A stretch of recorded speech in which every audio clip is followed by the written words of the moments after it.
Terjadinya kerusuhan di Lapas Kerobokan merupakan indikasi kurangnya koordinasi antara pihak yang menyerahkan 11 tahanan dan pihak yang menerima tahanan. Seharusnya pihak Lapas Kerobokan memberikan saran dan informasi akurat bagaimana keadaan Lapas Kerobokan sehingga ketika pelimpahan 11 tersangka dilakukan, hal-hal yang dikhawatirkan seperti aksi balas dendam dari ormas lain bisa diantisipasi.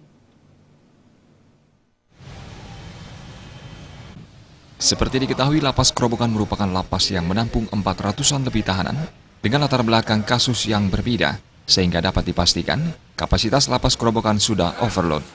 Namun anehnya, pada Kamis malam dilakukan proses pelimpahan 11 tersangka pembunuh ormas ke Lapas Kerobokan tanpa koordinasi terlebih dahulu yang baik antara pihak lapas dan pihak yang melimpahkan tahanan. Akibatnya, terjadi kerusuhan yang diakibatkan aksi balas dendam terhadap ke-11 tersangka tadi.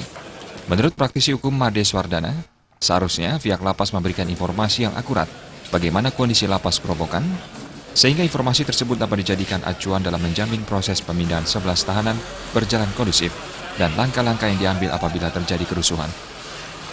Karena posisinya sudah berbeda, seharusnya dari pihak yang mengirimkan tahanan ini dengan yang menerima ini membuat satu rumusan terlebih dahulu. Apakah penempatan di lapas dengan komposisi seperti apa? Atau memilih mengalah, menempatkan 11 orang ini misalnya di tempat lain, dititipkan dulu, ya meskipun pada akhirnya pada saat menyidangkan perkara itu agak repot gitu misalnya, menyidangkan perkara agak repot misalnya. Nah ini perlu komunikasi yang baik di antara pihak yang menerima dan mengirim. Karena itu tempatnya berada di pusat kota, berada di wilayah Badung yang merupakan kawasan strategis antara Kute kemudian dengan daerah di Denpasar, jadi dia berada di tengah-tengah. Inilah yang kemudian dapat mengganggu pariwisata, ya, dapat mengganggu pariwisata, dapat merusak citra Bali.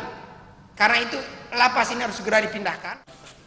Made Swardana pun mendesak pihak-pihak terkait agar secepatnya membuat lapas baru yang jauh dari akses jalan, akses transportasi, akses pemukiman, dan akses komunikasi, agar contoh buruk lapas overload dengan segudang permasalahan di dalamnya tidak terulang lagi.